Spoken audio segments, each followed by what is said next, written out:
Good morning. This is Kent Blaylock with SDG Bible Study. That's the SOLI DEO GLORIA Bible Study coming to you on this Sunday morning, February the 9th, 2025. I hope everyone is doing well, preparing their hearts to be in God's house with God's people, worshiping our great God this morning. This morning, we will continue in our reading from the Everyday Gospel by Paul David Tripp. It's a daily devotional reading from the text of the Word, and then a short devotional reading. This morning we'll be in the book of Leviticus, chapters 24 and 25 this morning. So join me as we read God's Word together.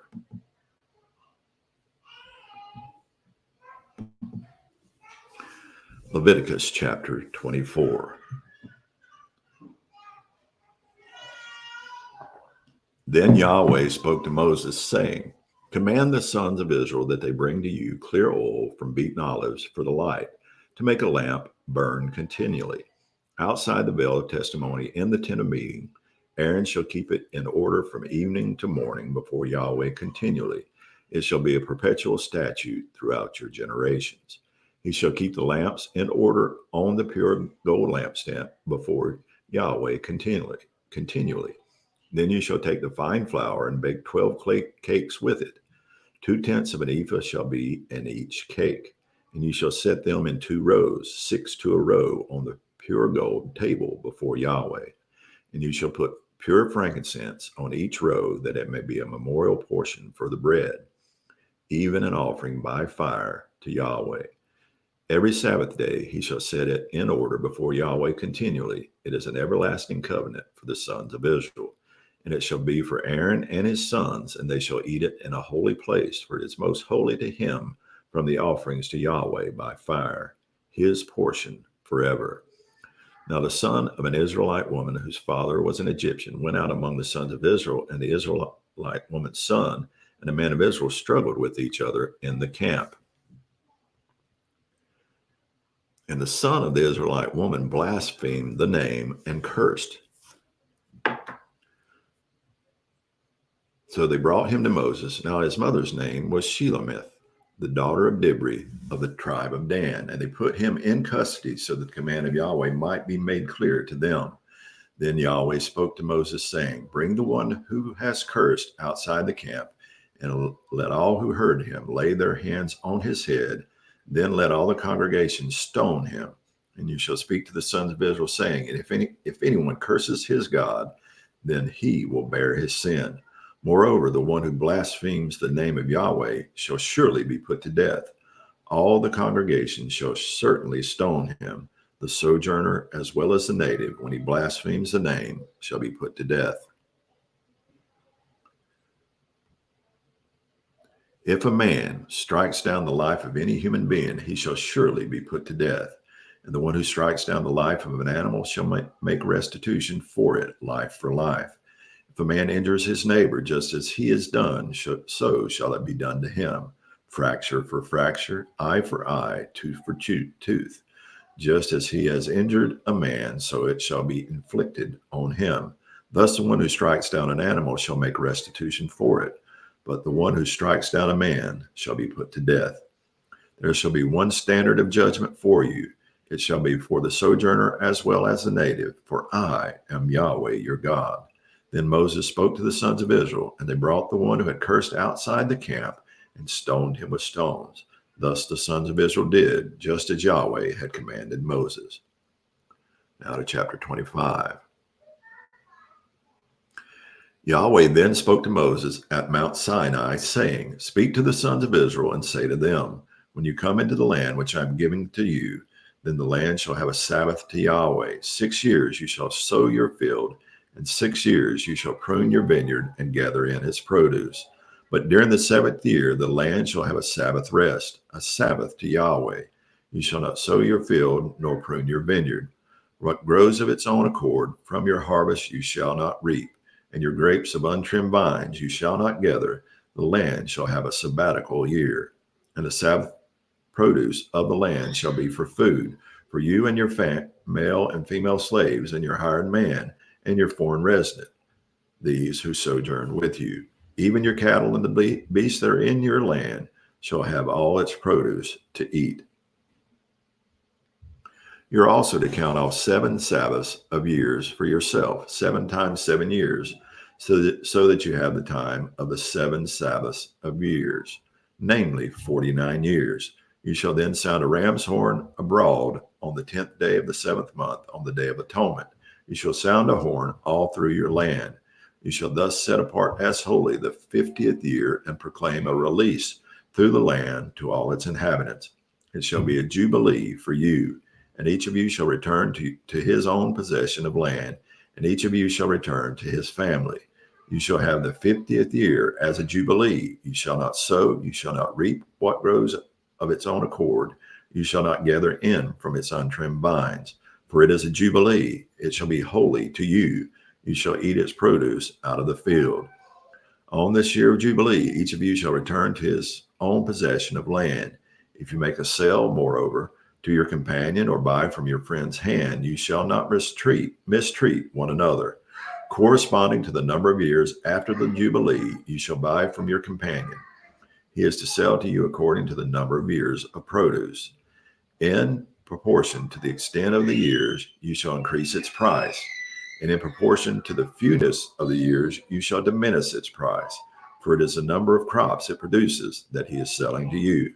So you shall not mistreat one another, but you shall fear your God, for I am Yahweh, your God. You shall thus observe my statutes and keep my judgments, so as to do them, that you may live securely on the land. Then the land will yield its fruit, so that you can eat your fill and live securely on it. But if you say, what are we going to eat on the 7th year if we do not sow or gather in our produce? Then I will command my blessing for you in the 6th year, that it will bring forth the produce for 3 years. So you'll sow the 8th year and eat old things from that produce, eating the old until the 9th year when its produce comes in. The land, moreover, shall not be sold permanently, for the land is mine, for you are but sojourners and foreign residents with me. Thus, for every piece of land of your possession, you shall provide for the redemption of the land. If a brother of yours becomes so poor he has to sell part of his possession of land, then his nearest kinsman redeemer is to come and redeem what his brother has sold.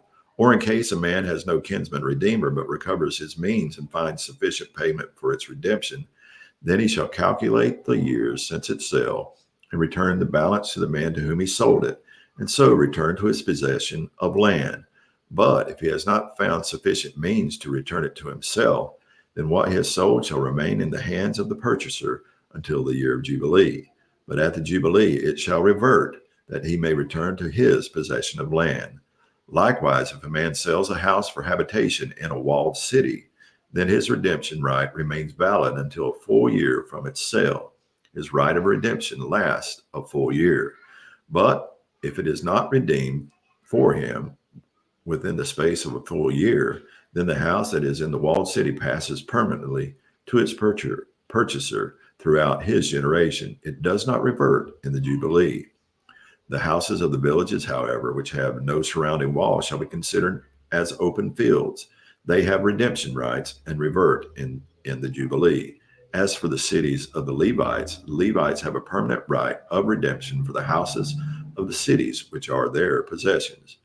What therefore belongs to the Levites may be redeemed, and a house sale in the city of their possession reverts in the Jubilee. For the houses of the cities of the Levites are their possession among the sons of Israel. But pasture fields of their cities shall not be sold, for that is their perpetual possession.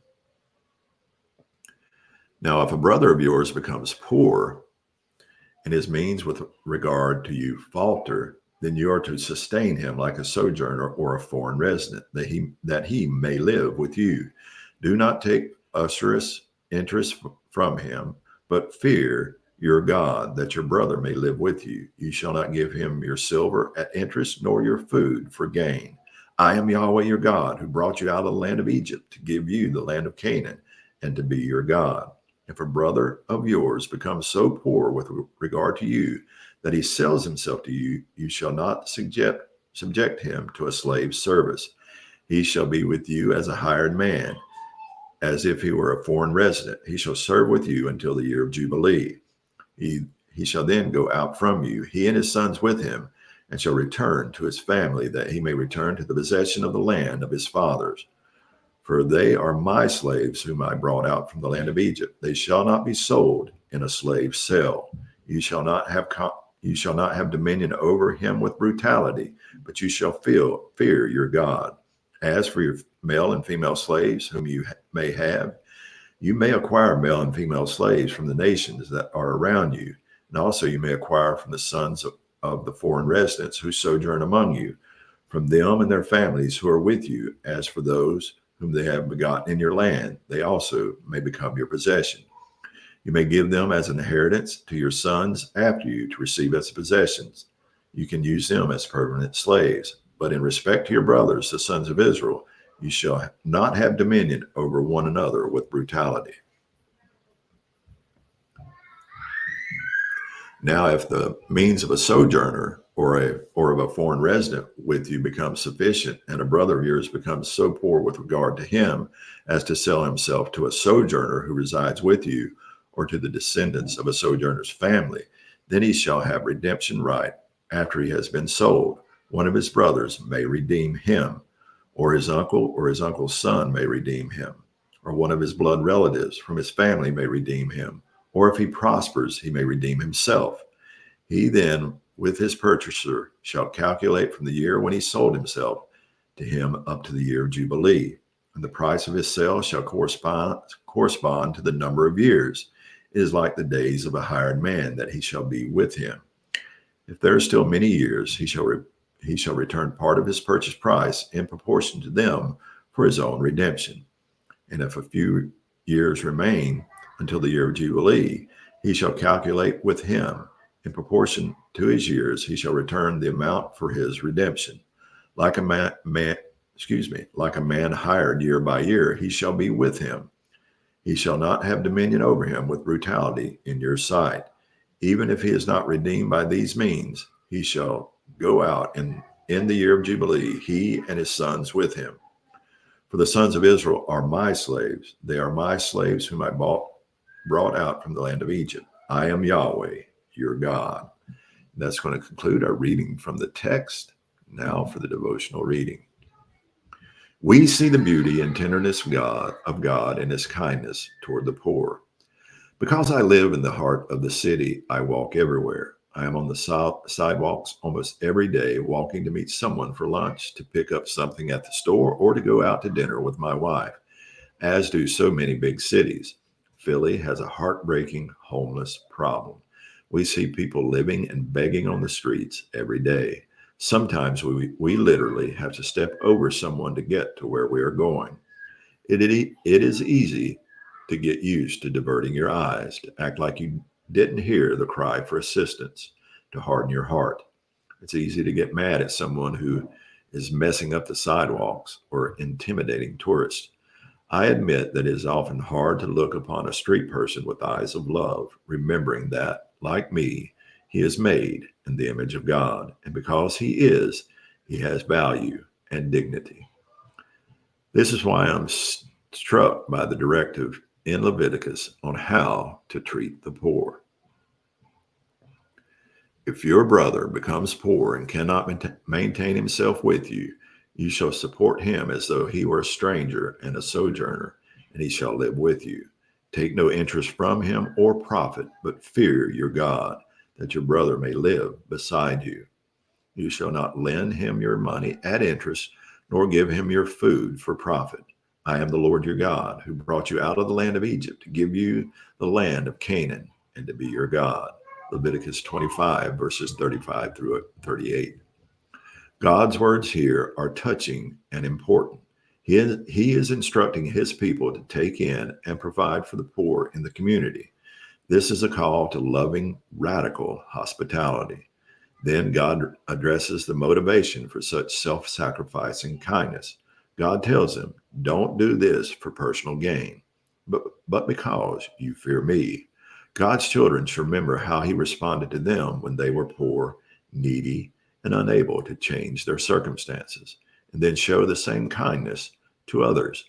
If you live in fearful awe of God's mercy to you, Then you will be an agent of his mercy to others.